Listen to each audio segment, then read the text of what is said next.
নমস্কার। টুনি, কবি প্রণব ঘোষ। বিজ্ঞানে আমি 10 পেয়েছি, মাত্র 10। আমার কি দোষ বলো?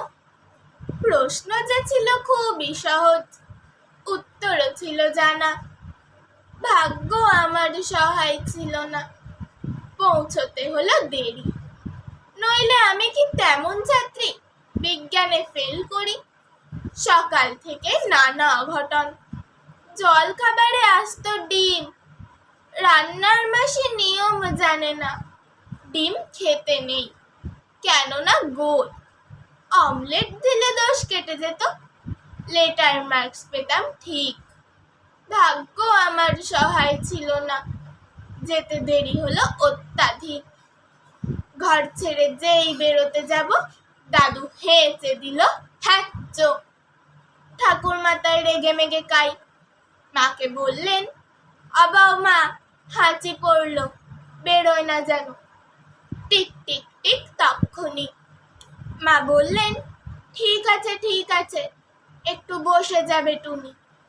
অগত্যা তাই বসতে হলো।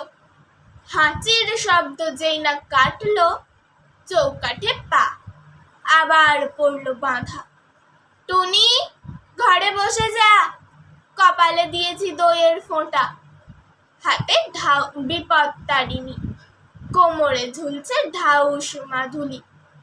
বিপদ এড়াতে পারিনি, অতি সাবধানে ঘরের বাইরে যেই না গিয়েছি, কুট্টি বোন চেঁচিয়ে উঠল, দিদি দেখ দেখ, পাঁচিলে একটা পাখি, কি সুন্দর, হলদেটে ঠোঁট, লালচে চোখ আর বাদামি পিঠ।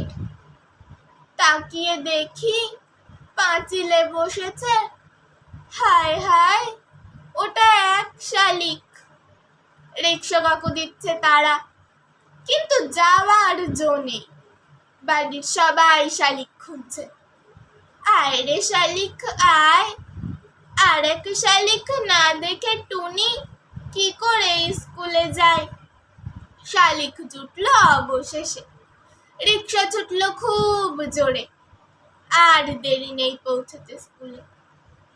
কিন্তু আমার পোড়া কপাল, হঠাৎ ব্রেক, থামতেই হলো। পথ কেটে গেছে কালো বেড়াল।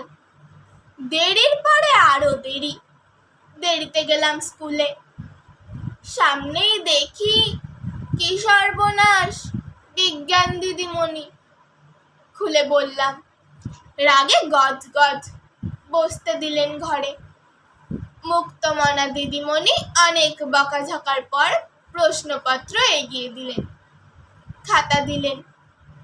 হঠাৎ চেয়ে দেখি পলা নীলা শঙ্খে ভরা দিদিমণির আঙুলগুলো।